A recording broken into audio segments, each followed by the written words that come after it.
So first and foremost, we're going to need to consider about electric and magnetic fields. So you should know a lot of this from year 11, but your electric fields are basically all to do with basically, charges. And you don't really do much in year 12 with regards to positive and negative point charges. You mostly relate to electric fields that are, uniform electric fields.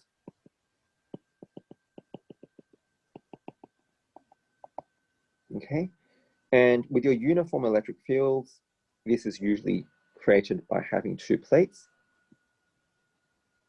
that are parallel, and you apply a voltage between them, like so. And this is a positive voltage, and that would therefore attract all the electrons out of this metal here. And on this side, this is negative, so it's going to push in electrons over this side. And that is what's going to therefore create a difference in charge, and therefore you'll create an electric field that will be uniform between the plates. Now, it won't be uniform out once you start getting outside the plates, but we don't really care about that just because, we'll be doing the experiment within the plates. So that's how we create a uniform electric field. We basically just have two conductors that are, make them into plates and put them parallel. And then you just, apply a voltage to it. And you can calculate as E equals V over D, where E is the electric field strength in, volt per meter. V is obviously the voltage that you're applying in volts, and D is the distance, importantly in meters. Now, I did stress yesterday that, it's used SI units. So meters here is something that lots of people do, because often the plates aren't meters apart, right? Often the plates are, a few, centimeters apart, right? So you need to obviously be able to, do that, do the conversion, right? So that's firstly your electric field. Now, your electric field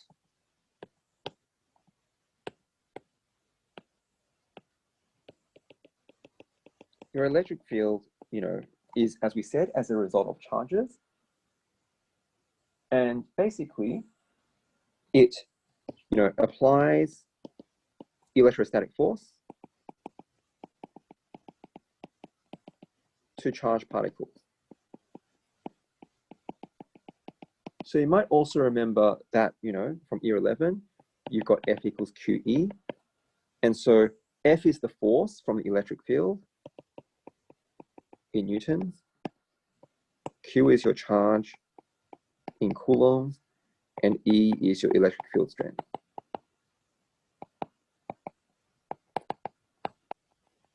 And this will be, newtons per coulomb, which is equivalent to volt per meter, right?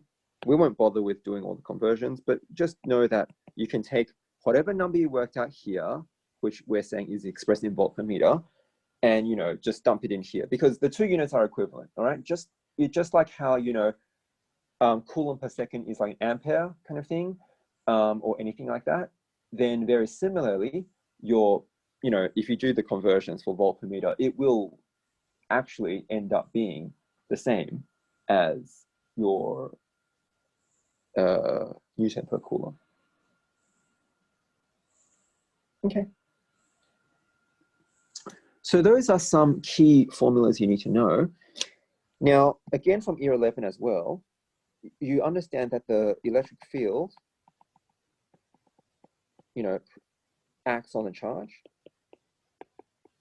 Therefore, it provides a force. And then from the dynamics, because there's a force provided, then it will accelerate. And therefore, it will move. And so this force will be applied over a distance.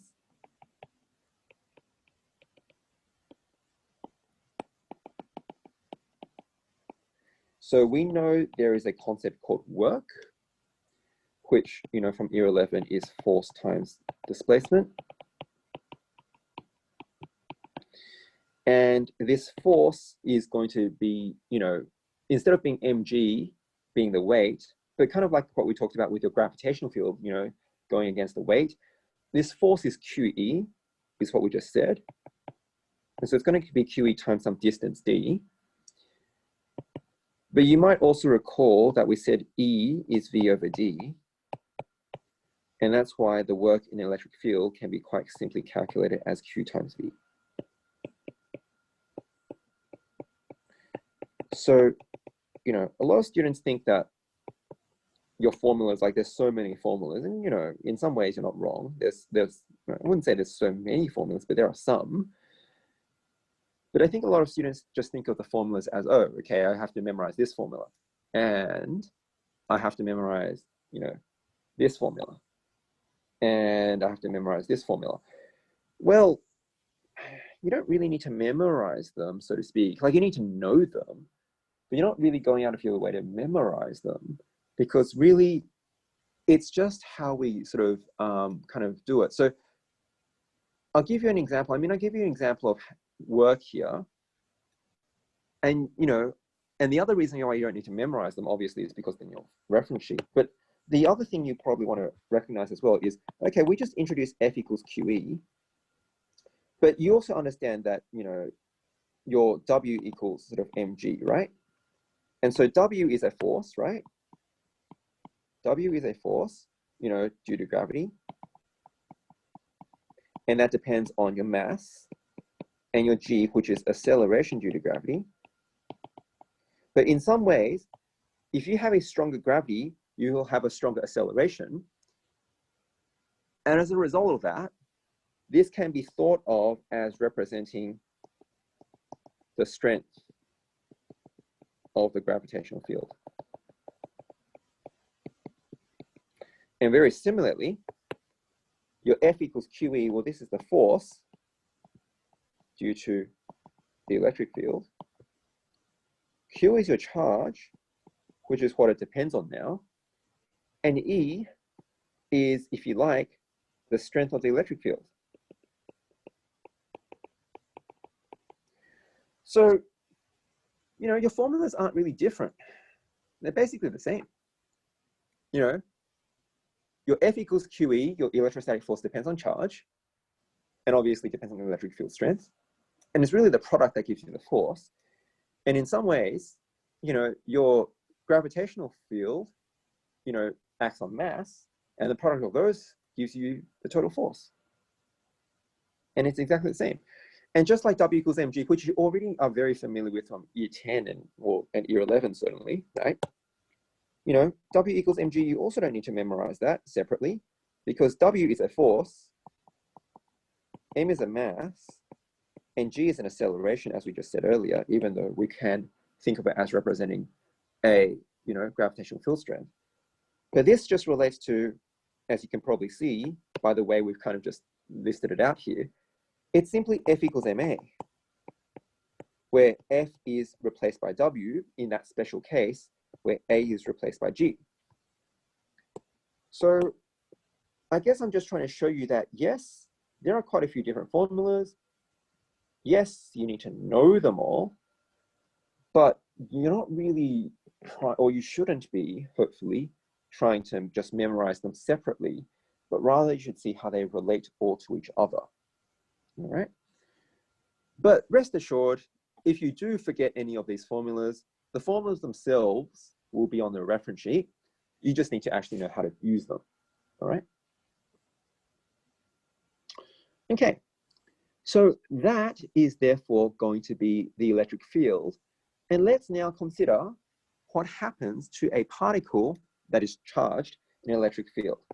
So if you have a particle that is positively charged and it's going to the right, say, and it enters an electric field. So I'm going to leave off the plates. It'll save myself a bit of drawing, but I'm going to say this is an electric field. And I'm going to say that it goes, say, down. All right. So firstly, I probably should define an electric field, especially if you guys are not particularly clear with this. But electric field, by definition, you know, indicates the direction of the force on the positive charge. So, you know, the electric field has a direction because it's a vector. And, you know, so I've said, you know, it's going down, which, all right, I'll draw it in just to, you know, this is established by, you know, a plate that will be positively charged at the top. And this will have a corresponding plate that will be negatively charged at the bottom due to the battery that is applying a voltage that I will not draw out here, but you understand what's going on here. And so this is positive and this is negative. And if you think about it, just a bit of common sense, right, from your junior science, a positive charge will be repelled by the positive. So, you know, it's going to go down. It's going to be attracted by the negative. So a positive charge, if it wasn't moving, it's just going to go down, right? That's the force it feels. So what I'm saying, therefore, is as that positive charge enters the electric field with the direction it's given, right, it will therefore experience, well, a force, right? And that force, quite simply, will be going down. Okay. Now, from your dynamics, you should know quite well that if a particle experiences a force, then due to F equals ma, then, well, it will also experience an acceleration going down. So in my example here, as the positive charge enters the field, it experiences a force downward. And this force, by the way, is equal to QE, but, you know, but it's basically going to be a force downward. And therefore, because F equals ma, that means A will also be downward. I should probably, so A is downward because F equals ma. So if F is down, if the net force is down, well then, so is the acceleration, obviously, right? And if we end up having that, then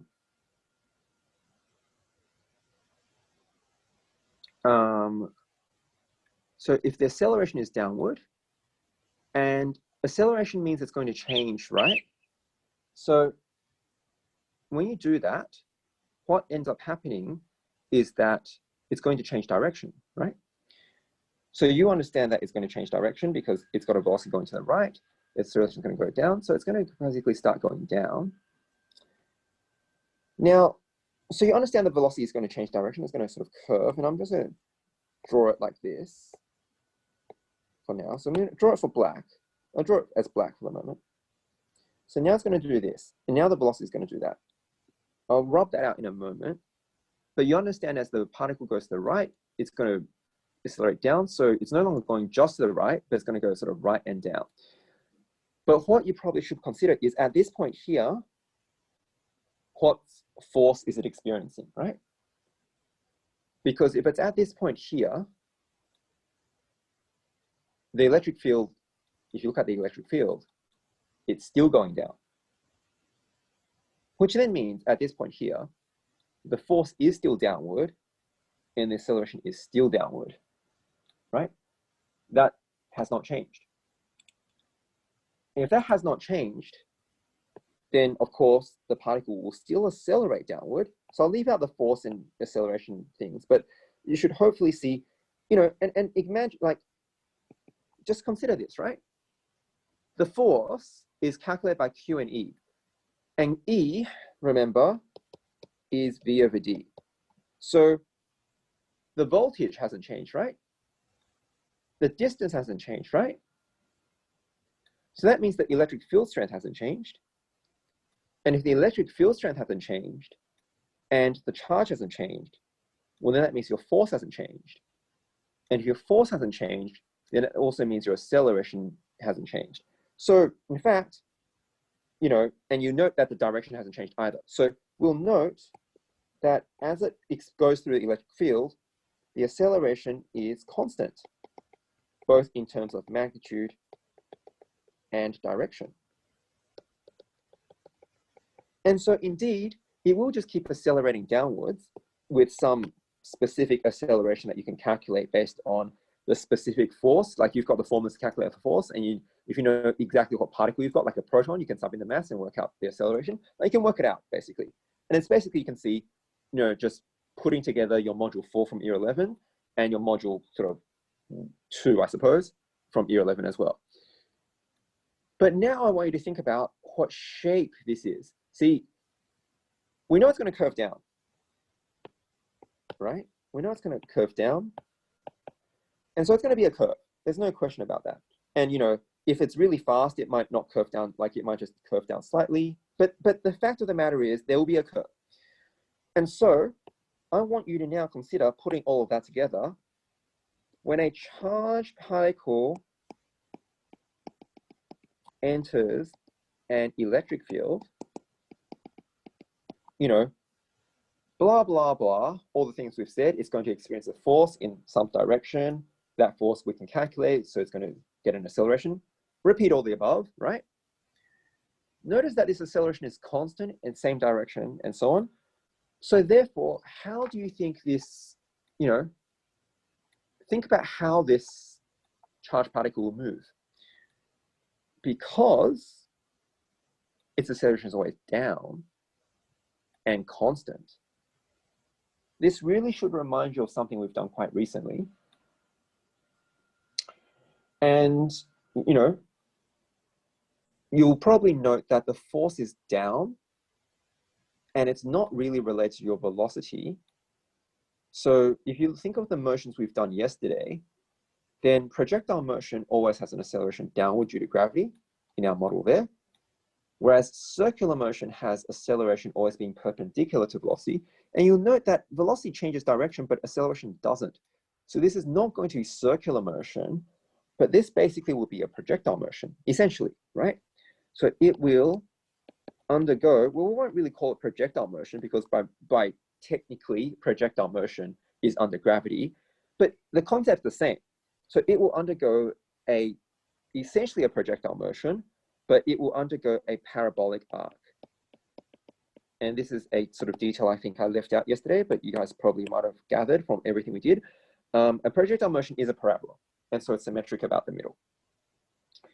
And that's why when a charged particle enters the electric field, the trajectory is going to be the same as the trajectory of projectiles in gravitational fields. They're both going to be parabolas. All right. Now I'll stop that there for the moment because that's a pretty important point. Does anyone have any questions? The thing undergoes circular motion. We'll get to that, but the point we're talking about right now is that if it goes through an electric field, it's not circular, it's projectile motion. Does anyone have any other questions? So I haven't seen any questions typed, or I'm not hearing any others, so I guess it's time to move on. So now let's consider a magnetic field.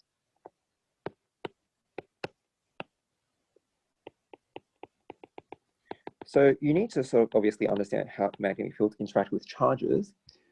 Now, if you've got a charge, so you should know some basic things about magnetic fields.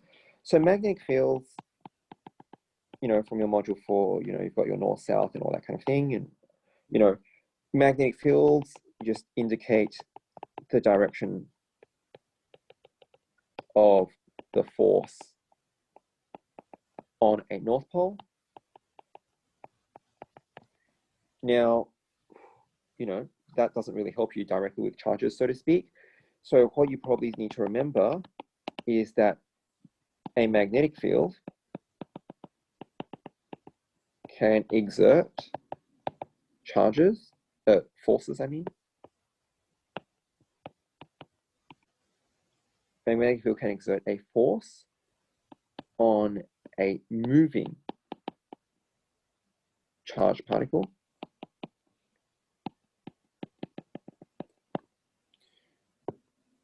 So a magnetic field, in this case, we're talking about magnetic fields, can exert a force as long as your particle is moving and charged. Those are prerequisites. So to be clear, for the magnetic field to exert a force on, not a magnet, but a charge, it needs to both be moving as well as charged. Not either or, but both. And because a force is a vector, then, you will have both magnitude and direction. So the magnitude is quite simple. So the magnitude is F equals QVB. And, we can throw in a sine theta in there as well.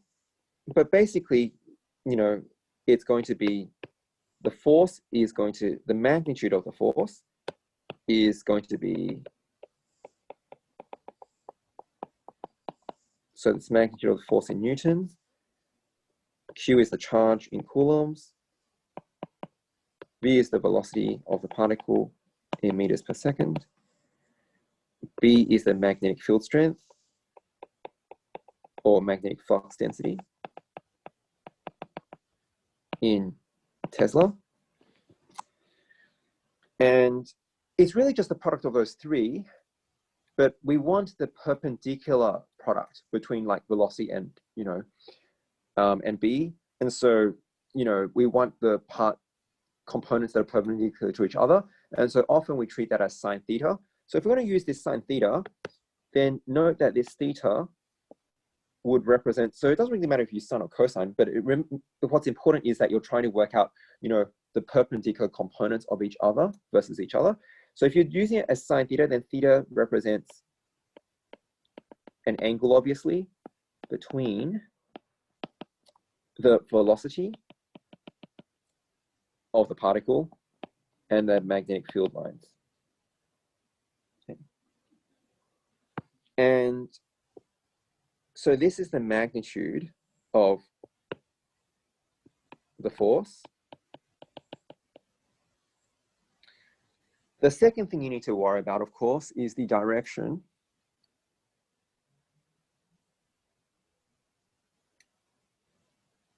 Now, the direction, you're going to need to use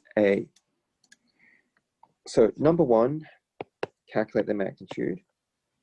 Number two is direction, because it's a vector, and that relies you to use the right-hand palm rule, or sometimes known as the right-hand push rule.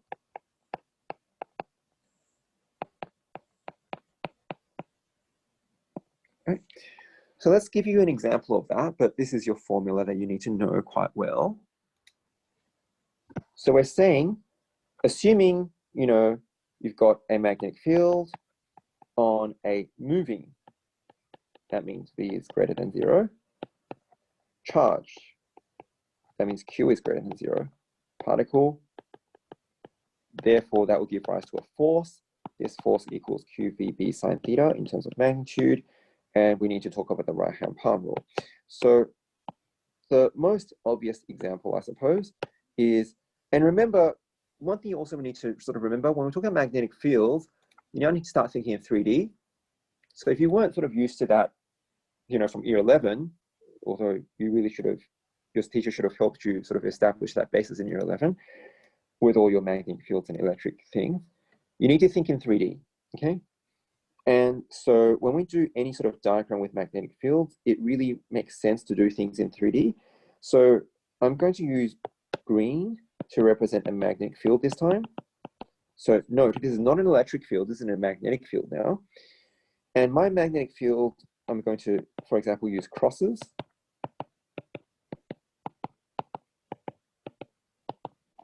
Okay, and that means, in case you're not familiar with that, that means the magnetic field lines are going into the page. So think of it like, you put your pen on the sheet of paper, it's going into the page, right? It's perpendicular to the page. And if I have a simple example of, a charge going to the right with, some velocity, then what we're saying then, of course, is if you think about it, and, I would recommend sort of as tips, right? Because it's 3D, you've got multiple pens, right? You don't only have one pen. So when you're trying to determine, when you're trying to determine angles and directions with magnetic field in particular, and also with like a right-hand, grip rule, which we haven't really spoken about, and we might not need to, unless we get to questions. But you should know your right-hand grip rule from year 11. But basically, if you're trying to determine angles and direction, I think many students get quite confused because, for example, in this case, they'll probably say that it's perpendicular. And so they'll say theta is 90, which is correct, right? Because, you're going to the right and this is going into the page. But if I give you a second question, so if this is question 1,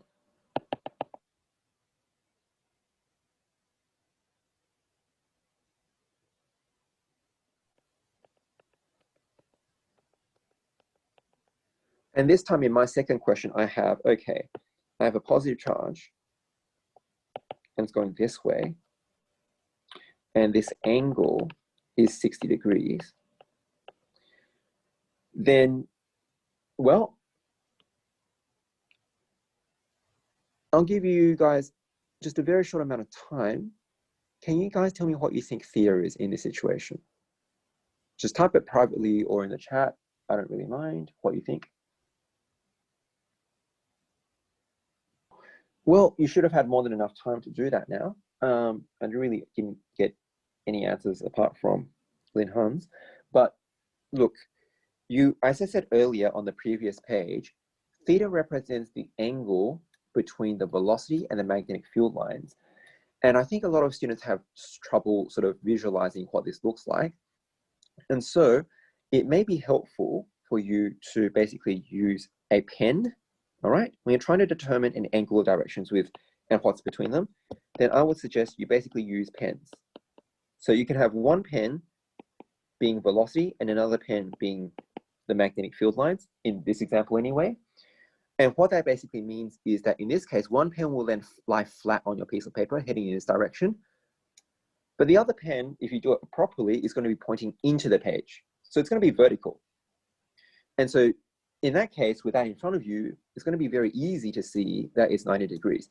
Obviously, if you are very comfortable with the fact that this is 90 degrees already, then you don't need to do that. But I think for many students, they will think that perhaps theta is 60 degrees, or they will just, either not think about it or think about it and still think it's 60 degrees. And in which case, I think, pens are something you're very, you have available during the exam. And it can, if you have trouble visualizing it, just do that. Put one following the direction of the velocity, put one following the direction of the magnetic field, and then see if you can see a right angle. And if you can, well then, it's going to be 60. And to be perfectly clear, the time when it isn't 60 is, going to be a situation like this, right? So where I might have magnetic field lines going like this, and I might have my particle going like this.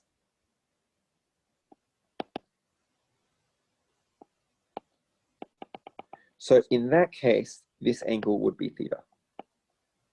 And let's say, 20 degrees. This will be theta.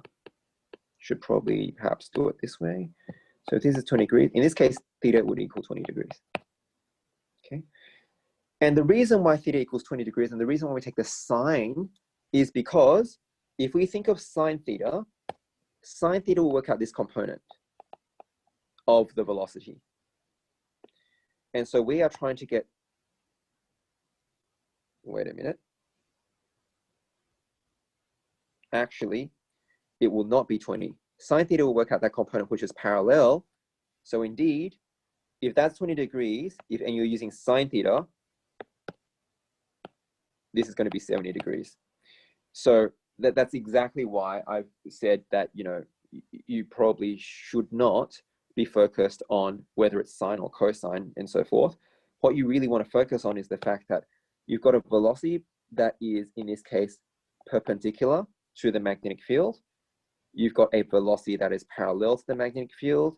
And what you really want to do is work out the component that is perpendicular.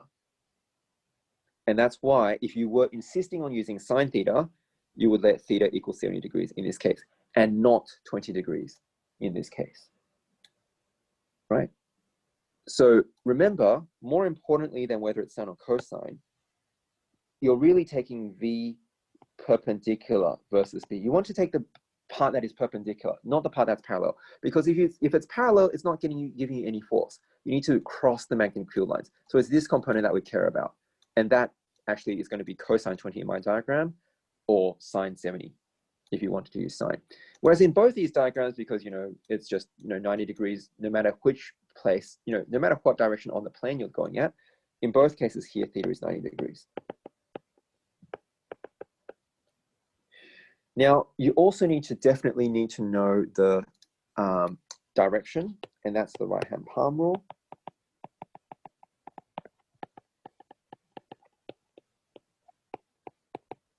Otherwise known as the right-hand push rule.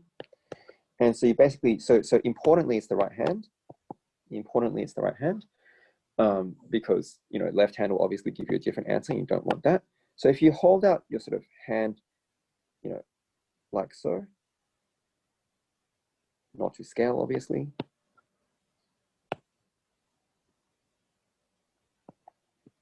Then what you want is for the thumb to represent the direction of the positive charge. So in other words, the velocity of a positive charge.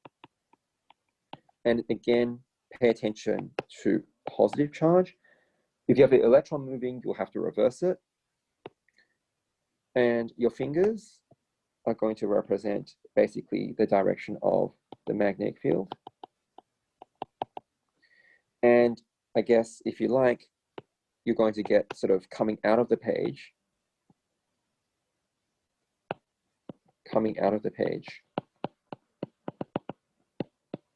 pushing towards you is the force. So think of it like your hand is pushing something open. So, your velocity is going to, your thumb follows the velocity of the positive charge. Your fingers follow the direction of the magnetic field. And then you now have a palm, and it will face a certain way once you do that. And so basically think of the palm, pushing to give you the direction of the force. And that is one application of the right hand palm push rule, or right hand palm rule. So now that we've got that sort of out of the way, no one said anything, so I assume there's no questions there. We now want to consider how or what would happen if a charged particle, and let's keep it positive to keep it consistent, were to enter a magnetic field. And again, to keep it simple, I'm going to make the magnetic field, 100% perpendicular. Now, if I have, let me redraw that. Let me draw it down here. Probably will be evident why in a moment, but all right. So we've now got a magnetic field that is going into the page. We've now got a charged particle that is both charged and moving. So according to us, there will be a force, right? We've got a moving charged particle, and it will enter a magnetic field. So that will result in a force. Now the force equals QVB is not important, but that's what it will equal, all right? So let's just recognize that there's going to be a force for now, and let's consider the direction of this force. So the force will push in a particular direction. Based on what we've said earlier, right?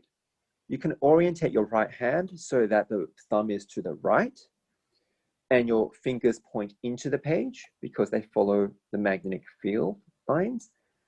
And that should tell you that your force is going to go upward. So, your positive charge going to the right is going to experience a force upward. And so in my example here, it will be upward, and we've determined that using the rule that we just talked about.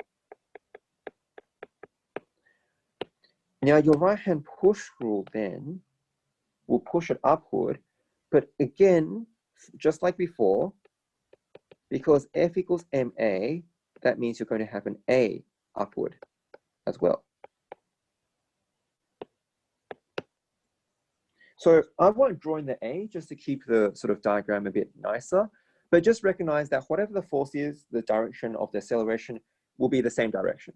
Okay, it's not going to be the same magnitude. You just divide by m, obviously, but you know, it'll be the same direction. And kind of like before, because your direction of, because you get acceleration and because you have velocity already, and just to keep it consistent, I'll make it a bit longer, as with the earlier one. That then means that you're going to change direction. And just like what we said with projectile motion, it's kind of just going to kind of slant upward, right? Now, it's obvious it's going to slant upward, but I think more importantly for us is we need to think about, okay, so if the particle is now sort of slanting upward and it's going in this velocity, well, will it still experience a force? And if you think about it, it's moving still. It's still charged. It's still a magnetic field. And, you know, in fact, this Q hasn't changed. This V, well, the magnitude of the velocity probably hasn't changed. So we'll assume the V hasn't changed, right? The direction has clearly changed, but the magnitude of V, let's say, doesn't change. And let's say B doesn't change. So let's say force is constant, which means, well, acceleration also is constant, right? But let's figure out the direction now. So, you know, with this time, we'll need to have our thumb pointing this way, sort of towards the right up kind of thing. And, you know, your fingers will still point into the page. And we'll notice that this time, the force, well, will kind of be going this way. And that, of course, will curve the particle's velocity even more. And if you repeat the process, you'll find that the force will again change direction. And that will, you know, curve the particle sort of, let's say, you know, this way, and then this way.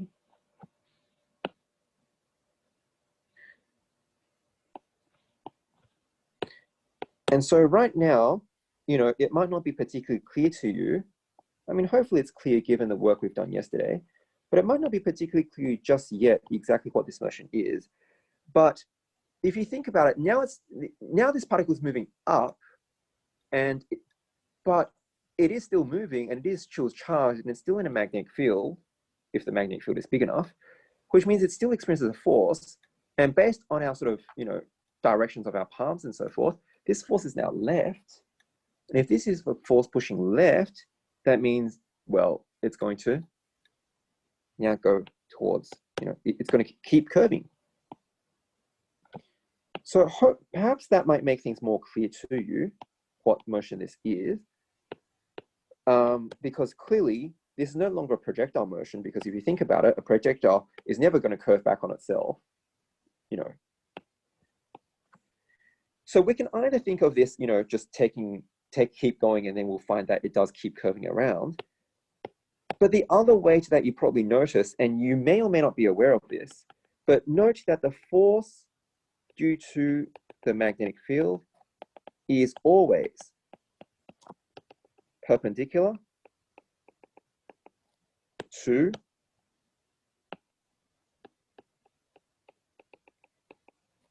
well, number one, the velocity of the particle. If it's from a magnetic field, it's got to be perpendicular, and probably not so important, but it's also perpendicular to the, what's the other thing? Velocity, magnetic field,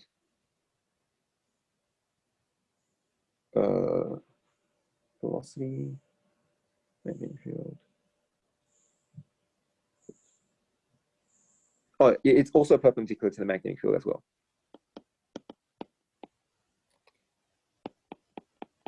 So the force, you know, these three things are mutually perpendicular. All right. Any one of them is perpendicular to the other two, always. Well, okay. Velocity might not be perpendicular to the other two, like in my example here, but the only part we care about is the part that is perpendicular to the other two. All right. So yeah, that's probably a better way to put it. But look, if you're describing the force, then the force must be perpendicular to both the velocity and the magnetic field. And I know you guys don't do circle geometry anymore, but we did kind of briefly mention this yesterday, and you can probably see the links here. We said yesterday that, you know, the velocity for circular motion is always tangential, and the acceleration is always radial, and those are always perpendicular. And so these are also always perpendicular. And so you can probably see quite clearly now that because the force is always perpendicular, the conclusion is that the acceleration is always perpendicular to the velocity. And basically, this is going to therefore result in a circular motion. Okay. And so this hopefully addresses, you know, your earlier question of when it will be circular motion and the why behind it. But, you know, if we're going to basically do a quick summary of what we've talked about thus far, then your electric field, you know, is going to basically give you an F equals QE, and your E can be calculated by V over D, and it does work, and, you know, it's equal to QV.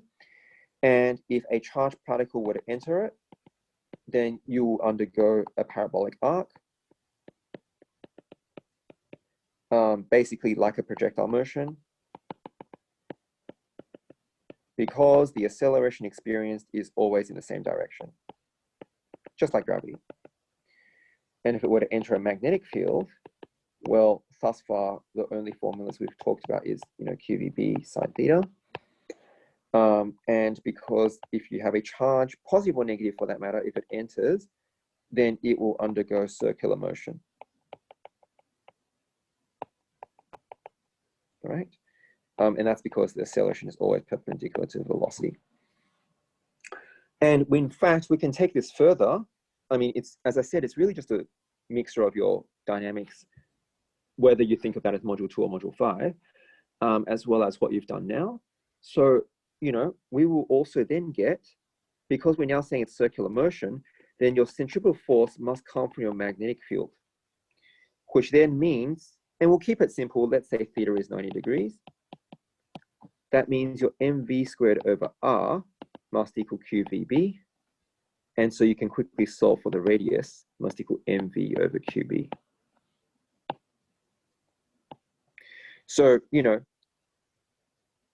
therefore we can quite clearly see that, you know, for a particle, you know, that is charged and moving in a magnetic field that, you know, undergoes circular motion, we can use the theory we covered yesterday to calculate the radius. And we can see that it depends on multiple factors.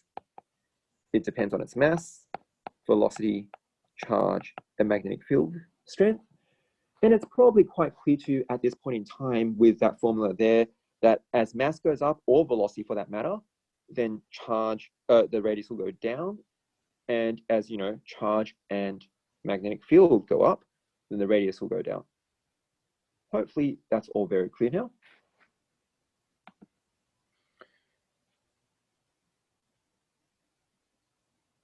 So now we'll need to basically now start seeing how we can apply this to sort of motors and so on. Now, you'll need to remember from your sort of year 11 that electric current is a flow of charge. So basically there will be moving charges. Now, if we're using capital I, then we're talking about conventional current. And that therefore means, you know, it's the flow of positive charge. All right. And so, I mean, if you have charges on particles that are, you know, moving, then I guess there's no reason why you can't have a charge on current, right? Because current is, well, a flow of charge. And so if you have a wire, you know, and it's carrying current, that really basically means I mean, in reality, that means the electrons are flowing left, but, you know, let's not get into the technicalities of that. That's not really that helpful for our purposes. So we can think of it as lots and lots of positive charges going right, even though that's not what happens, but that's what our theory was, you know, based on. And we'll just continue with that. It will give you the right result, right? And so if this wire is in a magnetic field,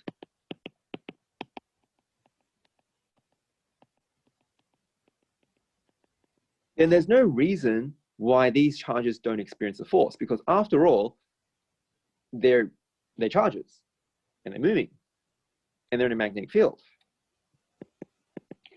So, you know, we know that they should all experience individually, you know, QVB sine theta, based on what we said earlier.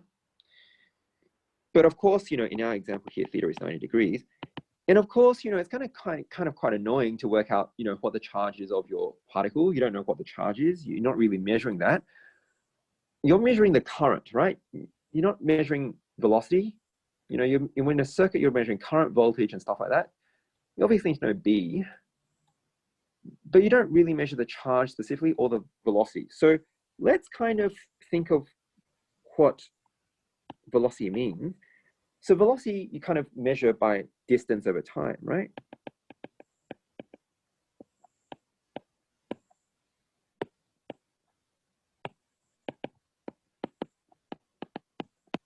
And so you can see that it's basically q times distance divided by time times b sine theta.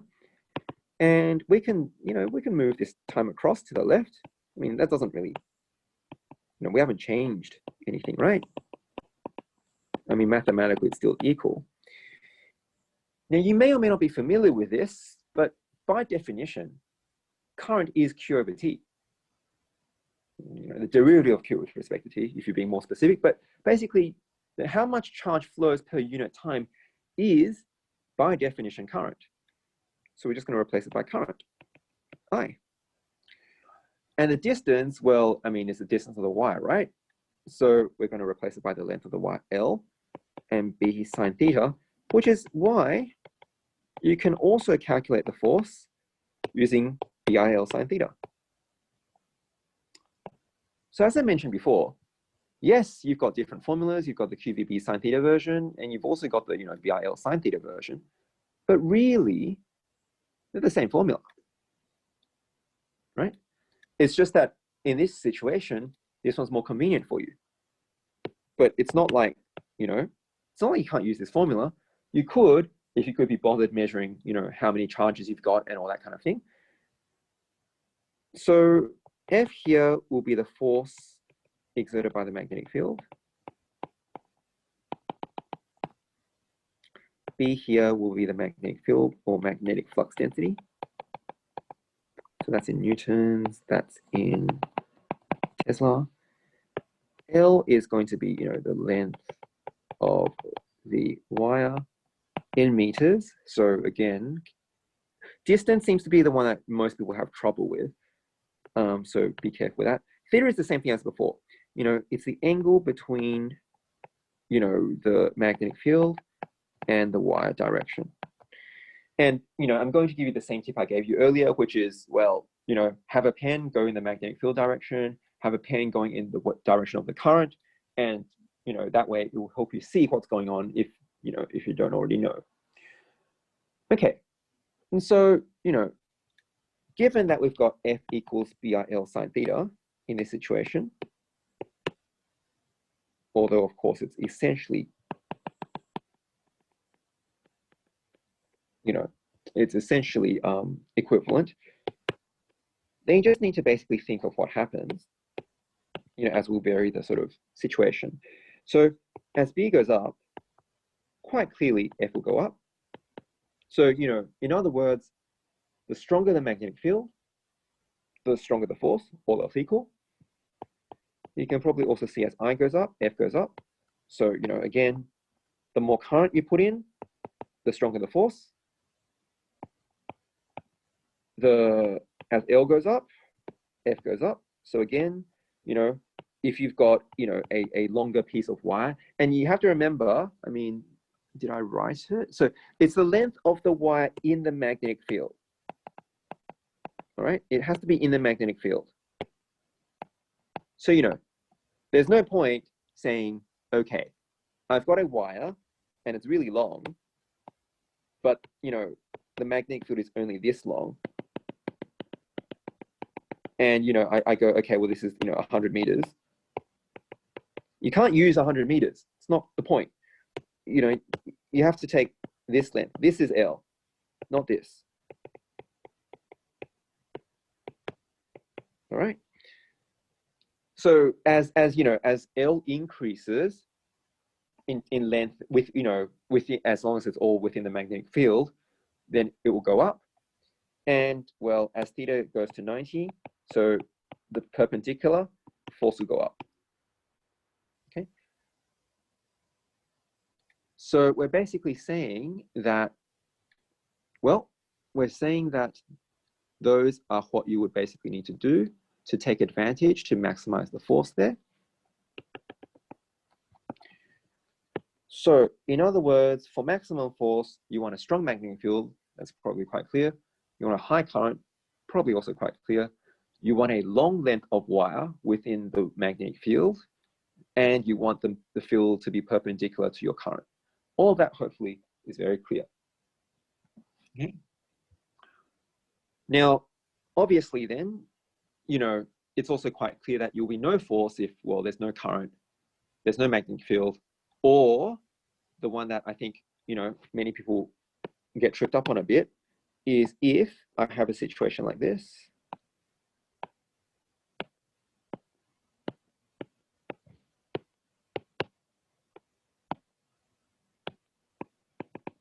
So in this case, you know, clearly I'm trying to demonstrate this, you know, I'm trying to keep my colors reasonably consistent. So that's, you know, if I leave out, you know, every now and then accidentally or otherwise, or trying to save time, something, hopefully it's still clear what's what, but right now I'm using green to represent magnetic field as I have done for a while today. So what that basically means is you'll notice that the magnetic field is actually parallel to the current, which means that if we were to measure theta, the angle, which is the angle between the, you know, magnetic field and the current, then theta here would be 0. And hopefully you guys are all of you are comfortable with the fact that, well, if theta equals 0, then sine of theta is 0, and therefore, of course, therefore no force, right? So basically there is no force. I mean, these are probably quite obvious, but when there's no magnetic field, or there's no current, or, you know, when theta equals 0 is looking at the formula, but another way to interpret that is when the magnetic field is parallel to the current direction. Okay. Now, you should know from year 11 that a wire carrying current will produce a magnetic field. So this is year 11 work now. I'm just quickly covering it. And this magnetic field can be calculated by K. So this is just a constant times I over D. So basically, the more current there is, the stronger the magnetic field. The further away you are, the weaker the magnetic field. This K is just basically a number. It's 2.0 times 10 to the negative 7. And because it's times 10 to the negative 7, that basically means that the magnetic field you generally produce is quite weak, because, you know, after all, you're talking about like lots of zeros before you get to any numbers. And, you know, if on your formula sheet, you'll see this K written as, you know, mu 0 over 2 pi, where mu 0 is what's actually something called the permeability of, you know, vacuum, right? But don't worry, it's just a constant, right? It's just a constant. You can look up mu 0 on your reference sheet. You'll be, you know, 4 pi times 10 to the negative 7. But once you divide by 2 pi, you just end up with another number, which is this number. But that's what it will look like on your reference sheet, all right? And so I won't go into that too much, but you need to understand that a wire creates a magnetic field. And, you know, and I won't go into it too much here, but you can probably go revise it. You would use the right-hand grip rule to determine the magnetic field direction there. And it would still be, you know, I would still recommend you kind of hold a pen in your hand when you're using, anytime you're using the right-hand grip rule. All right. But what is more relevant for E12, more directly tested on anyway, is the fact that, well, if you have two wires and they both carry current, we'll call this I1, we'll call this I2, then there will be a force of attraction between them. So when two parallel, so we're assuming they're parallel. If they're not parallel, then you take the parallel component in this case, all right? But when two parallel wires, you know, carrying current, then they will experience a force. Now, you may be asked to explain why this force, you know, how it comes about. And the steps that you basically need to say are, you know, in conceptual terms anyway, what you basically need to say that, okay, Y1 has current, has I1. So in other words, it has current flowing through it, which means, based on, you know, Ampere's law and what you've learned in year 11, that it will create a magnetic field. Now, you can't just say, if you're asked to explain why, you can't just go, okay, and, you know, this magnetic field, you know, current I2 is in this magnetic field, and so it will experience the force, which it will, and to the left. So while you can think about it that way, and to sort of help you work out that it's sort of, you know, to the left, what you need to say as an explanation is you also need to say that wire 2, you know, has current flowing through it as well, which will also create its own magnetic field. And that these two magnetic fields will interact to result in a net force of attraction. So, you know, you may or may not like this way of thinking, but if you're asked to explain why that this, you know, force of attraction exists, then, well, you will just have to do it that way. You can't just, you know, not do that. Okay. Now, the key point you need to understand, so as far as directions go, so this force has a magnitude, as with any force, and basically we could derive it, but it's going to be K I1 I2 over D here, where this K is, again, you know, 2 times 10 to the negative 7. It's literally what I wrote up here, right? It's that thing again. So maybe I'll do it on the next page here. But basically, when we've got two parallel wires, and they do need to be parallel, and if they're not, you just have to take the parallel component, you know, that are carrying current, both have current. Then the force you would calculate using the formula F over L equals K times I1 I2 over D, where F is the force on the conductor, L is the length of the conductor.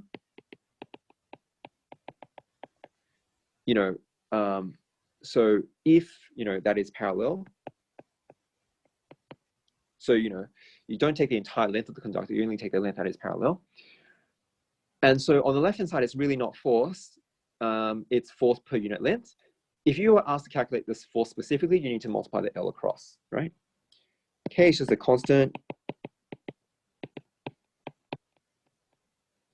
I1 and I2 are, you know, the currents in wire 1 and 2 in amperes. This is in newtons, this is in meters. And D is the distance between the wires in meters, and this is the perpendicular distance between the wires. So, you know, in other words, you know, I'll give you an example where they aren't parallel. So you may or may not be tested on that, but, you know, I mean, it's happened before, right? So we're saying this is I1, we're saying this is I2, we're saying that this is D, we're saying that, you know, this is L, all right? Now, what you need to care about here, if you're doing it this way, is you need to get the component that is parallel. So, you know, you've got, let's say, you just need to do it for one of them. So if you use, so you can use L here, if you like. This is I1, this is I2. But basically, at some point, if I call this theta, I'm going to use, what I'm trying to work out is the parallel component. So basically, I'm going to need to multiply by a factor of cosine theta. Now, it doesn't matter whether you multiply it by I1 or I2 and so on, but it's basically going to be that. And, you know, that's going to be what you're doing there. And once you've got the component that is sort of going up there, then, you know, your D will be sort of this D here. Well, this D here. The sort of, you know, average position there. So, you know, the not parallel version, you know, is not banned, like as in they can ask you about it. It's just that usually they keep it even simpler. But, you know, it has happened before. Does it happen every year? No, most definitely not. Is it sort of, is it can be tested? Definitely. Is it rare? Well, guess it depends on the definition of rare, but I would expect it to not come up very often. Yeah. But it is something you need to know. And of course, being a force, the other thing we need to know is direction. And basically, if the current's in same direction, then it's attraction. If it's current in opposite direction, then it's repulsion. Now, we won't go into why those are the cases, and also we won't go into the derivation of these formulas. It's probably more important at this stage for us to cover more material, but that, you know, are the basic results that you kind of need to know for your calculations. You can explain it using year 11 work, and hopefully you are already comfortable with that. But if you aren't, well, what we've already mentioned here probably is more key. The results are probably more key. Okay, I haven't seen any questions in the interest of saving time. I'm just going to go directly to the next topic. So the next thing we need to understand is the concept of electromagnetic induction.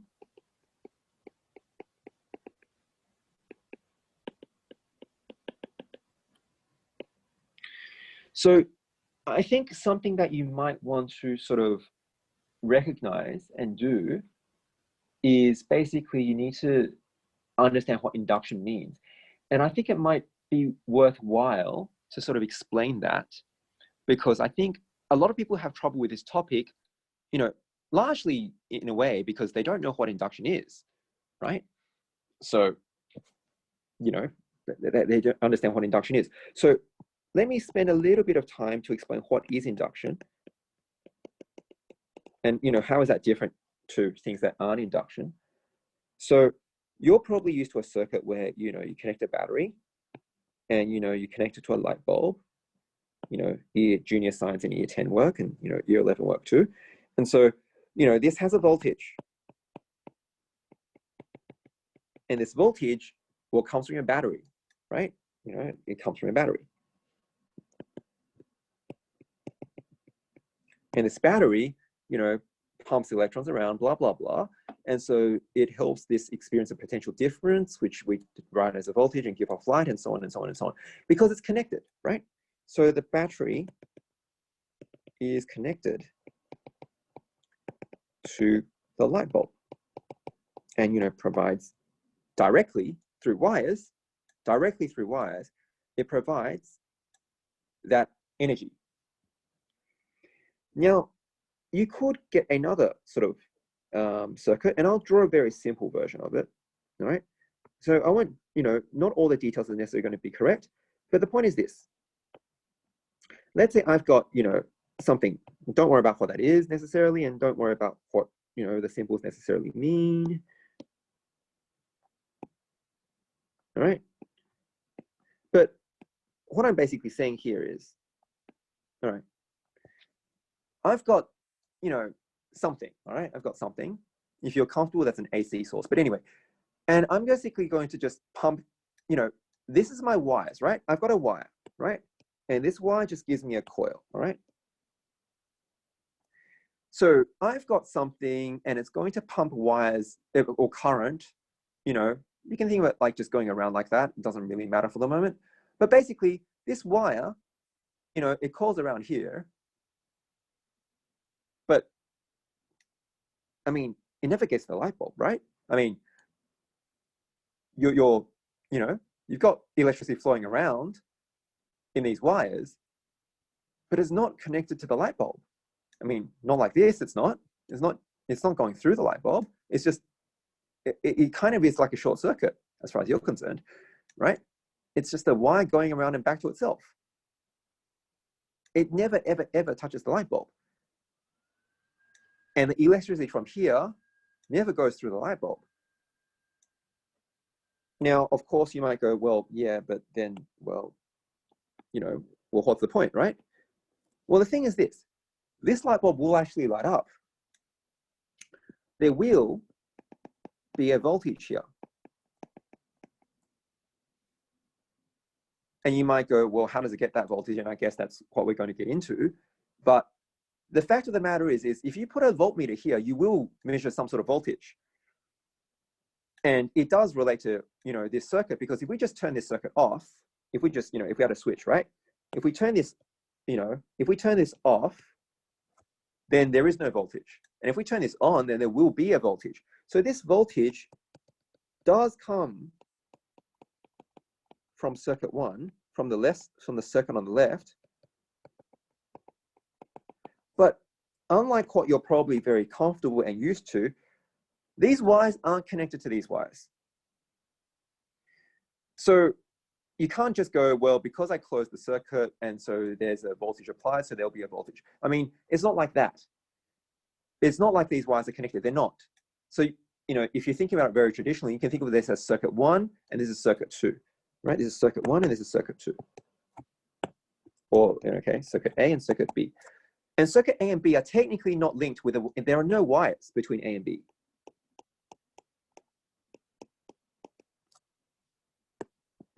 That's why we're kind of saying they're different circuits.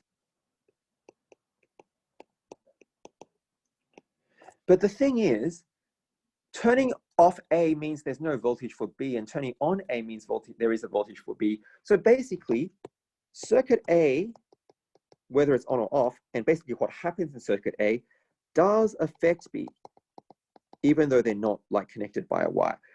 And that is through the principle of induction. In other words, by changing what A does, we can cause things to happen somewhere else. And that's what electromagnetic induction is all about. You've got, it's not a circuit like this that we're really thinking about. We're thinking about circuits like this. And so what that basically means is, going back to this diagram, we don't call this an induced voltage. This is just voltage from the battery, like, directly connected to the battery. So I get a voltage. This voltage here was not, is going to be an induced voltage. And this will be induced because there is no battery in this circuit. It's an induced voltage. There's no battery at all. There's no reason you would expect a voltage. The reason why you get a voltage is basically because A made you get a voltage somehow that we'll need to talk about. And that makes you get a voltage, which we will there call an induced voltage. Okay. So you basically need to understand the laws of your electromagnetic induction. And your electromagnetic induction needs you to understand your magnetic field quite well. So we need to kind of understand the concept of magnetic flux. So the magnetic flux basically is represented by the letter phi, and it's calculated by B times A, because B is magnetic flux density. And so basically it's how much flux you've got divided by the area that you're spreading it over. And so obviously this is equivalent sort of version of that. So phi represents magnetic flux. B represents magnetic flux density, which you can think of simplistically as your magnetic field strength. And A is your area. So area is measured in square meters. Magnetic flux density is measured, well, in Weber per square meter, which is the same as a Tesla. And a magnetic flux is measured in Webers. And if you're unclear about this unit, I'll write out the full. So it's Weber, and it's abbreviated as WB. And basically, magnetic flux, phi is magnetic flux, which basically think of it as the number of, magnetic field lines. So you're not typically going to be used in, I mean, certainly once you're just using formulas more or less for that. But I guess what I'm trying to basically say is, if you've got like, 5 lines there and 3 lines there, I should probably change them to green just to keep it consistent. So these are my magnetic field lines, right? And this is like 3. So, and let me just keep it 2D. So let's say I want to know, okay, how much passes through there? Kind of just count it up and go, okay, phi equals 5. Now, I'm not necessarily doing Webers, but I'm just saying, as far as the concept goes, that one, phi equals 5. This one, phi equals 3. Okay, so, it's basically just the number of field lines. And whether, how that relates to the unit itself will just depend on how, it depends on what you're actually drawing specifically. But magnetic flux essentially is just counting up, well, the number of field lines. Okay. Now, the reason why that's important is because for electromagnetic induction, which you'll see very soon, is basically like a loop. What you need to, one way to start off this chain is to have a change in magnetic flux. So in other words, we're saying that there is a delta phi. So phi, the magnetic flux, so how many magnetic field lines there are, has either gone up or down. It doesn't matter which. There's a change, all right? And this can be accomplished by many ways. This could be accomplished by, your magnet moving closer or further, if you're moving a magnet. So as long as it's moving, closer or further. This can be accomplished by, for example, increasing or decreasing current. This can be accomplished by, for example, increasing or decreasing magnetic field strength in all sorts of ways. This could be accomplished by, increasing or decreasing the area that you're covering. But basically, what you need to get out of that, whatever change you made, and you'll kind of see similarities very soon, but whatever change you made, you need to think about how that affected flux, all right? And once you know how that affected flux, well, then your laws start coming in one by one. So firstly is your Faraday's law.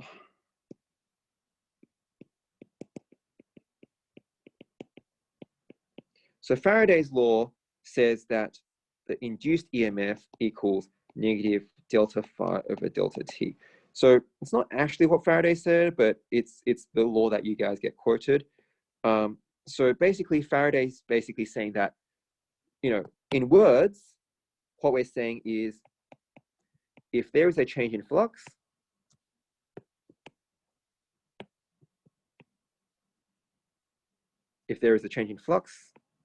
well, is not equal to 0, probably is or the absolute value, which hopefully you guys are all comfortable with. If that is, if there is some sort of change in flux, then you'll induce an EMF. Then EMF will be greater than 0 per coil. So you might see this written with an N as well, all right? But the concept, more importantly, is that by Faraday's law, changing flux will therefore lead to an induced EMF.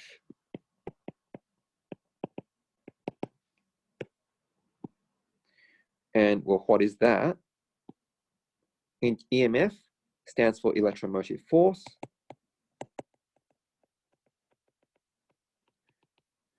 And you can probably simplistically think of that as voltage. So there's a distinction, but you don't really need to worry about it. So basically, we're saying that induced EMF will induce a voltage. Now, if you have a voltage, right, then you know from like just general science that if you've got a voltage and you've got a circuit is closed circuit, you know, if circuit is closed, like you've got a pathway, then that will then result in you having a current flow. But because this current is a result of voltage that is induced, we're going to call this an induced voltage, induced current, okay? So basically, you know, just like how there's no battery, you know, linked to the circuit, so the current comes from the battery, right? This current doesn't come from, you know, any battery, so we're going to call it an induced current because there's just no battery here. Now that doesn't mean there's no current, but it just means we'll call it an induced current. And this induced current obviously depends on the voltage, right? The higher the voltage, the higher the current, generally speaking. But you might be reminded that if you've got a current, then, well, you know, we said earlier from year 11 that if you've got a wire carrying current, well, then by, you know, Ampere and Oersted, you're going to create a magnetic field. Okay. So this is therefore going to create a magnetic field. Now I'm running out of space and I'm not writing that big. So ideally I want to go vertically, but I'm going to start going horizontally, okay? So that means you're going to create a magnetic field.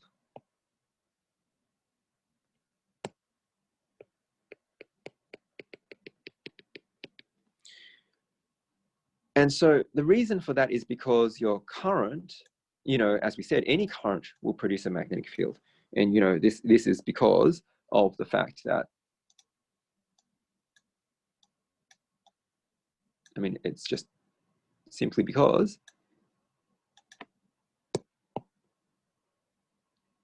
of the fact that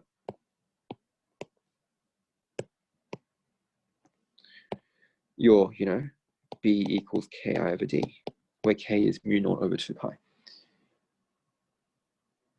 Okay, so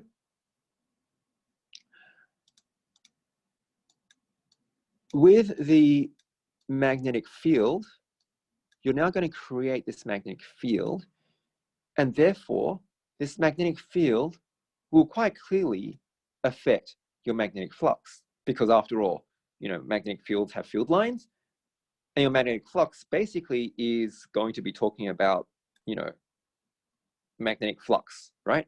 Like magnetic field is ultimately about magnetic flux density. So this will then impact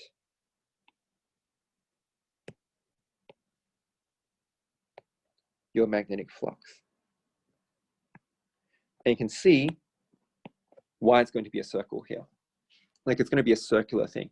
And that's why we call it electromagnetic induction, because the change in magnetism, this is magnetism, right? So this is B. So your magnetism here affects, well, electricity here, because voltage and current are clearly electricity. And then your electricity, or your current more specifically, is going to affect magnets, or a magnetic field, and then around you go. And that's going to, the change in the magnetic field will affect electricity will affect your magnet, and you go around again. And that's why we call it electromagnetic induction, because it's not just about electricity, it's not just about magnetism, it's about both, right? And just by the way, if you understand this a bit more, it will also help you with your next module, right? like not just module 6 about motors and all that, but it also helps you understand about electromagnetic waves. Okay, so we haven't covered everything yet. I'll pause there for just a quick moment though.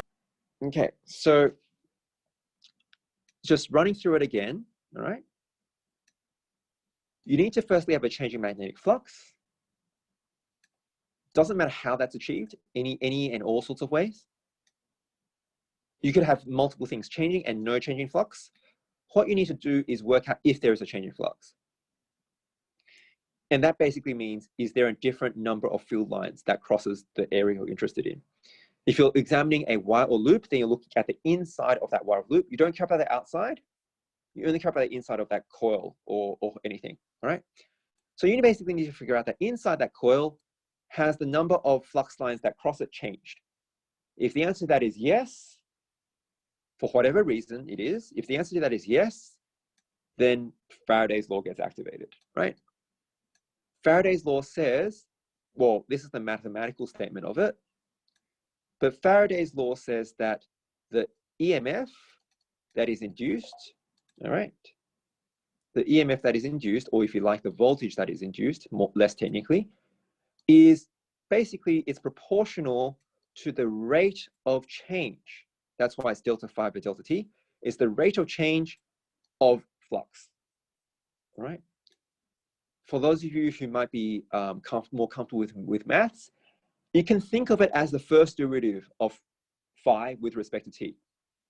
Some people like that better compared to this. It is basically the first derivative of phi with respect to t. So when you do it graphically, if you're comfortable from 2 or 3 unit or 4 unit doing derivatives, you're just working out the first derivative, but then multiplying by a negative, all right? It's the negative of the derivative. The negative comes from Lenz's law that we'll talk about in a moment. But basically, Faraday's worked out that this EMF, if we're graphing EMF, it's the rate of change of that. So in other words, it's the gradient of phi or the derivative, all right? And it's, in words, it's the rate of change of flux. And given, if there is no rate of change, then obviously there's no EMF, no voltage. But if there is a rate of change, well, then there is one. And this negative just represents direction, which is, we'll get to that in a moment. Now, induced EMF or induced voltage is just as a result of that Faraday's law. Because you've got the change in flux, you'll get, voltage. And because you have a voltage, if you've got a coil that is closed, so if it's open, you'll get a voltage with no current. That is very possible, and that does happen. But if you have a closed coil, like a closed loop, then the current will flow, okay? And if the current flows, then you'll clearly have a current. And, so what I could also have, so to be clear, in this case, if I close, so in the green case, if I close, so let's imagine that A is always on, all right? So A is always on, oops. So A is always on. So A's, there's no switch for A, but there is a switch for B now. I'm going to make it so there's a switch for B. So if B is, closed, if B is closed, so in this situation where it's red, then, there will be an induced voltage in B, and there will also be an induced current in B, all right? But if B is open, so in case of blue, if it's blue, then there will still be a change in flux because of the AC. But anyway, so basically, in this case, the point I'm getting at here is there will be still an induced EMF or voltage. That doesn't change. But because this is an open circuit, then there will be no induced current because, well, the current can't flow. There'll still be a voltage, but there won't be a current. Just like, if you open a DC circuit, right? If you open a DC circuit,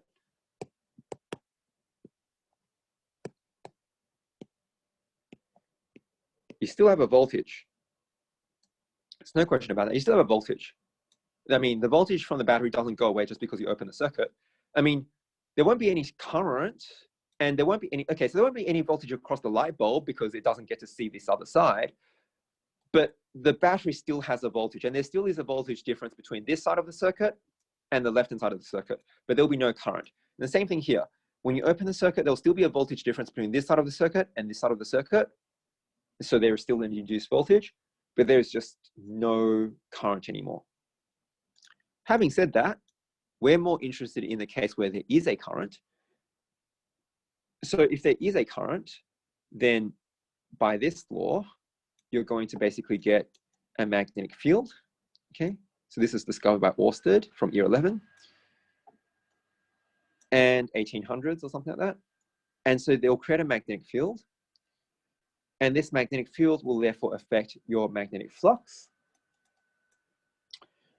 And we now need to basically decide which direction this magnetic field, and because the direction of the current will decide the direction of the magnetic field.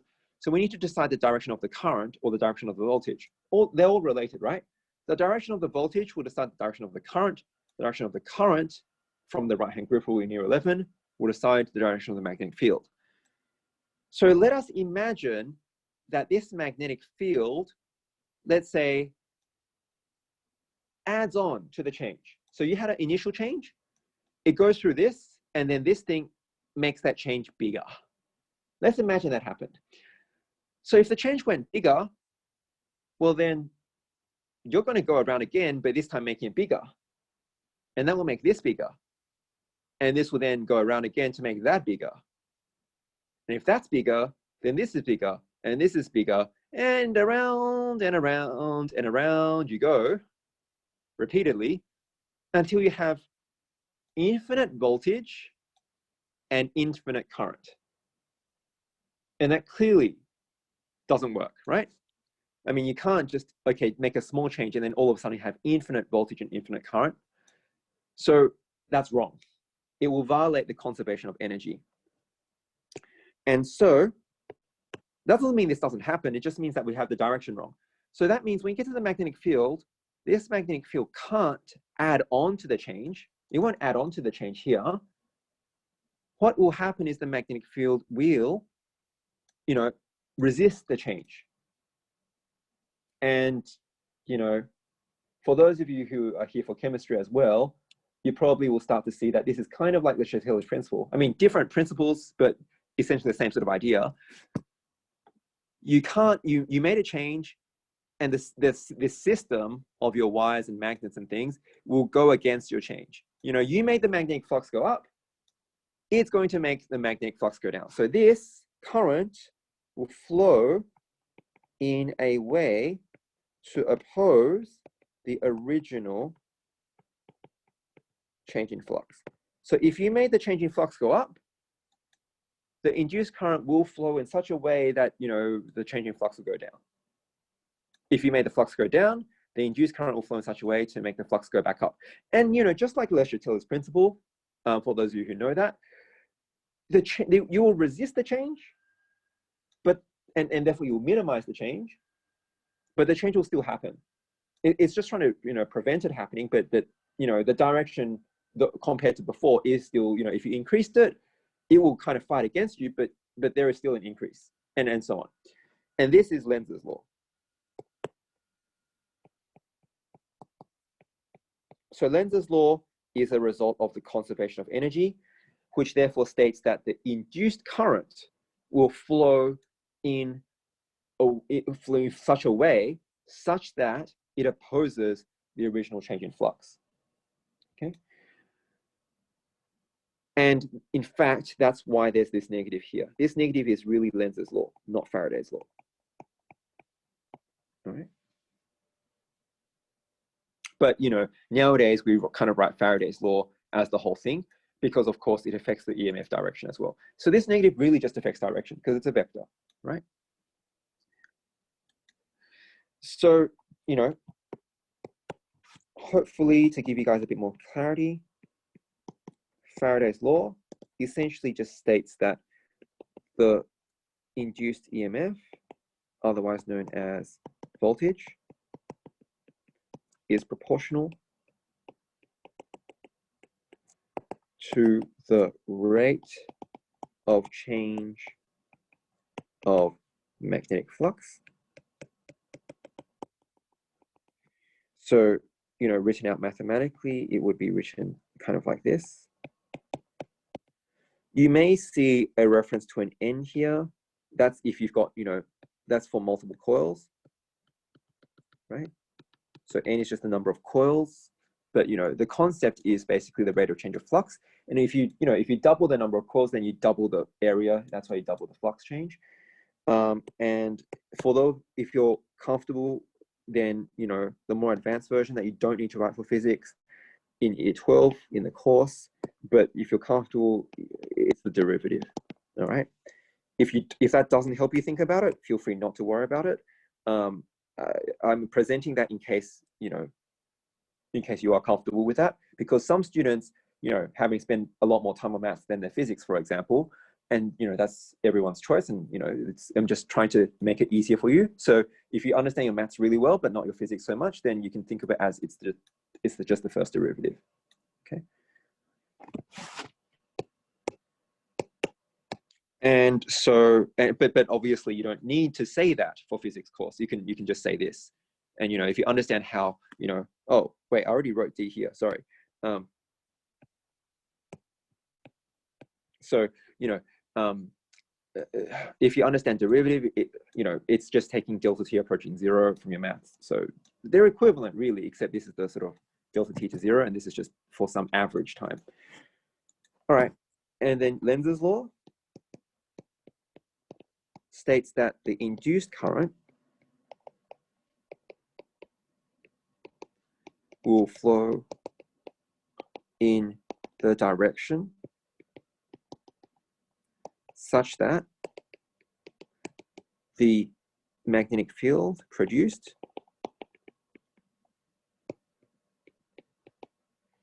will oppose the, you know, change in flux.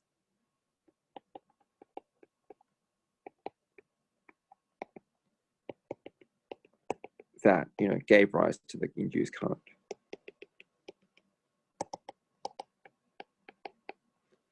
So, you know, you can think of it like friction, right? You know, you want to go right, it goes left. You want to go left, it goes right. You want to go up, it goes down. And so basically, just, you know, where it's essentially just, you know, these principles just basically just keep recurring, whether, you know, you think of them in terms of dynamics, or you think of them in sort of chemistry, or in terms of physics. You know, due to conservation of energy, you can't have something, you know, you do something and if it helps you, well, then it's just going to go off into, you know, infinity. And so basically this sort of concept of what's called a negative feedback system, you know, like sort of repeats itself. All right, so this is critical. All right, what we've said here is really critical. Okay, so you really should try and sort of understand this really well. Okay, now, you know, so you might obviously also need to know about applications of these things, obviously. So, you know, transformers, well, you know, they basically use magnetic induction to basically change the voltage.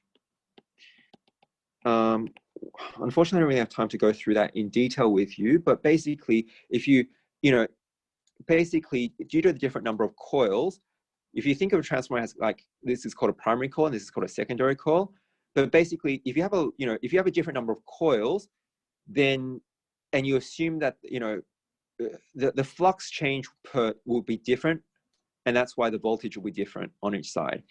That's why the sort of the more coils you're going to, because every coil is a circle, so it'll increase the area, right? And because every coil will increase the area, that means your flux will be a bigger change. For every extra coil you've got a bigger change. And that's why some formulas write the N here.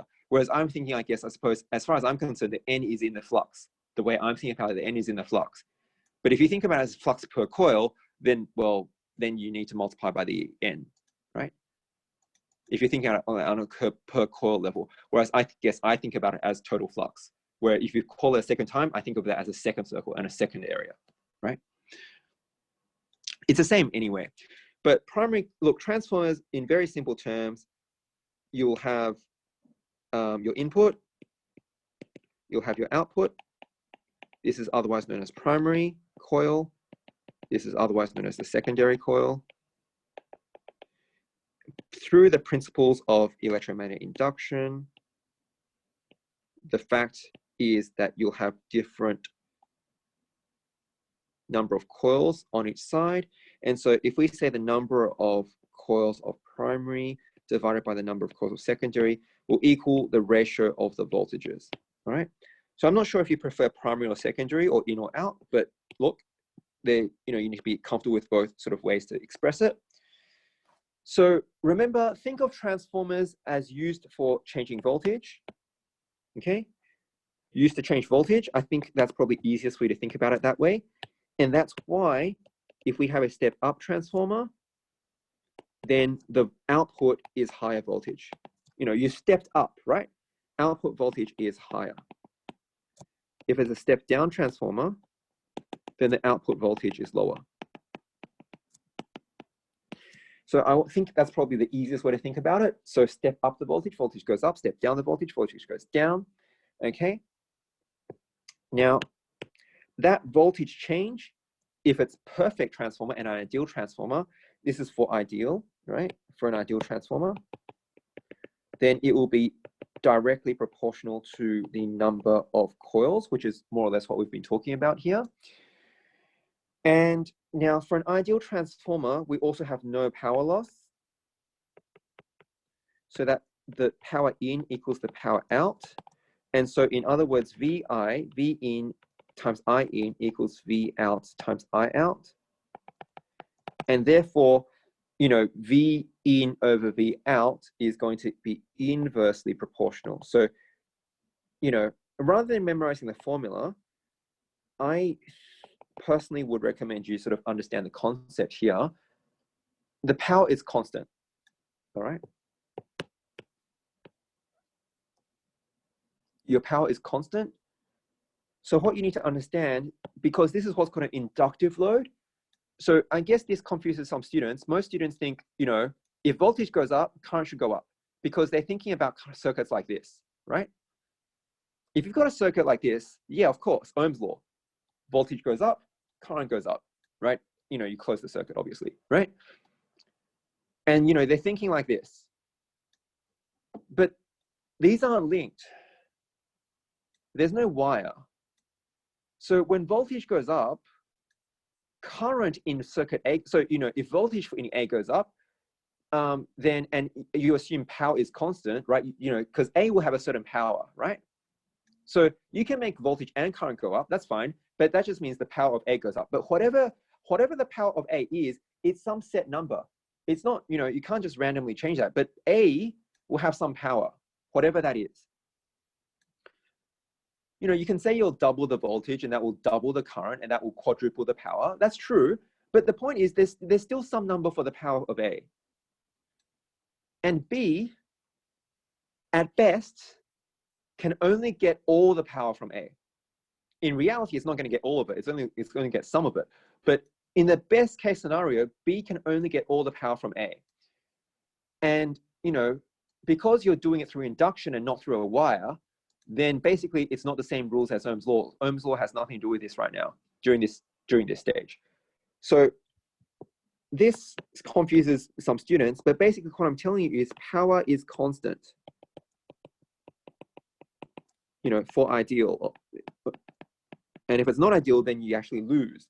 So that means as voltage goes up in the secondary, that is, of course. So if you step up the voltage, that means current will go down in the secondary. If you make voltage go down in the secondary, so if you step down the voltage, that means the current will go up in the secondary. All right. And that's basically what you need to know about, transformers. You also need to know about, I suppose, how to improve efficiency. So note that, an ideal transformer is 100% efficient. So no power loss. But in reality, the real transformer, you would take the output power, and you would measure, to do that, you would measure the voltage and current on the secondary coil and multiply them together, and you would divide it by the input power, and this will be less than 100%, and whatever, that gives you the conversion ratio, and whatever, 1 minus the conversion is going to be your, loss. So the conversion ratio, in other words, demonstrates your efficiency, how much you went from A to B, and how much you didn't make it across is your loss. You'll need to talk about how to, minimize losses. So the key loss that you probably want to reduce for your course is talking about eddy currents. All right. So basically, you can minimize eddy current losses.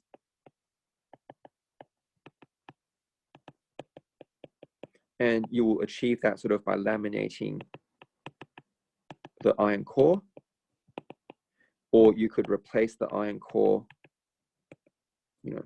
with what's called ferrites. So I don't know if you guys have ever seen transformers, but if you've seen sort of coils, like a toroid on your computer sort of things, and you've got wires going around them, those are transformers. Those are high frequency transformers. All right, we won't get into it. It's not an electronics course. But basically, those don't have metal in them. They have what are called ferrites. The reason why ferrites help is because they, they allow magnetic flux to flow, which is what you need for a transformer. You need a magnetic flux to get around, but do not allow, or have very low, electricity to flow. So basically, you think of the, why do we have this iron core here? And basically, the reason we have this iron core here is because, when you pump in AC, you're going to pump in AC, and therefore the current is going to change direction very quickly. And so you're going to get magnetic flux, induced, because you've got, so let's say the magnetic flux is going in one direction. And this magnetic core, basically, I mean, I'm not using technical terms here, but basically think of it like a wire for magnetic flux. Okay. Just like electricity goes through wires, your magnetic flux lines, well, I mean, I suppose they could go through air, but if they go through air, you kind of know what that looks like, because from year 11, you should know that it would just kind of do this sort of thing. And so, and going around in loops. So not much is going to get to this side. And you don't want that, right? You want them all to go to this side as much as possible anyway. And so, if this is without the iron helping, right? So if you haven't made a nice path for the flux, this is no iron core, then, very little will make it to the other side, because over here, the magnetic field is pretty weak. So to get most of it to go to the other side, we basically create this pathway using the iron core to do it. And, that's why we do that. But the problem with that, of course, is an iron core itself will, experience the change in, the iron core itself will experience the change in flux, which will induce an EMF, which will induce a current, which will go against it. And so, because iron is iron, right? It's conductor. So it'll go against it, and that's your eddy currents, right? And therefore that will reduce the efficiency of your transformer. And so the ways you would reduce it would be laminating the iron core, which, minimizes the, which reduces the eddy current. Or you can just change material to allow magnets to still flow, but not allow current. There are others you can sort of add, but you probably, don't need to talk about it yet. There are sort of hysteresis losses and so forth. All right. So that's basically that. Now, we haven't quite finished module 6. I've went a bit slow at certain parts because a lot of you seem to be having trouble with that, and that's fine. We'll probably need to, I would suggest for homework that you look up, basically the content. So, hopefully with, we spend a lot of time explaining the concepts, which is important. So I suppose you can read up and revise yourself, the sort of ideas about eddy currents. So just recognize that an eddy current is an induced current. Hopefully it will make a lot more sense to you now. Look up how, understand that power losses can be calculated by I squared R, and then basically see how, transformers by reducing, transformers by reducing current. So your step-up transformer reduces current. Increase voltage, reduce current, so reduce power loss. But, look that up, how you distribute power. I mean, hopefully that all makes a lot of sense to you now. Look up, your sort of applications of motors, right? And that would require you understanding F equals BIL sine theta and your sort of right-hand push rule. So, those things hopefully will make a lot more sense to you when you read it this time around. And, depending on how you go, we will then, either cover it tomorrow, hopefully fairly quickly, but do try to revise it for the reason that, it will help let us, more comfortably speed up. And also, if you feel that after today, going through all the concepts and now reading these things, you understand everything already, then, and if everyone says that tomorrow, and do let me know, right? Rather than stay silent, because, well, then I'm not really, and many of you I haven't taken before, so I'm not really sure where, essentially how good how well you know content. So do let me know. Feel free to do that. I'm not fussed either way, but I just need to sort of adjust for everyone. But yeah. Look, if you all know, I can more or less run through it very quickly, or or just jump to direct to module 7, right? So your homework will be to revise that, as well as to go through the module 6 sort of file that I'll share with you. I'll send you a link via email, and later today. And yeah, so that's what you'll need to work on between now and tomorrow. Okay, any questions? Wow. So there was a question, and the question was, if I've got B equals, Ni over L, right? That's basically your, K Ni over L. That's basically the magnetic field strength from a solenoid. And go and revise year 11 topic 4, magnetic field created by a solenoid. So the one Ki over D that I gave you is by a wire. This is by a solenoid. Oh, wait. What does N and L represent? N is the number of turns, L is the length of the solenoid. Okay. I is current, K is, well, the same K for all magnetic fields. Okay. Yeah, but that's from year 11, and that's why it hasn't really come up at all.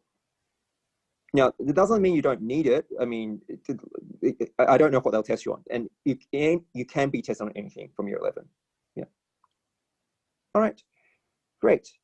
In that case, work on that for tonight. I'll send you an email a bit later.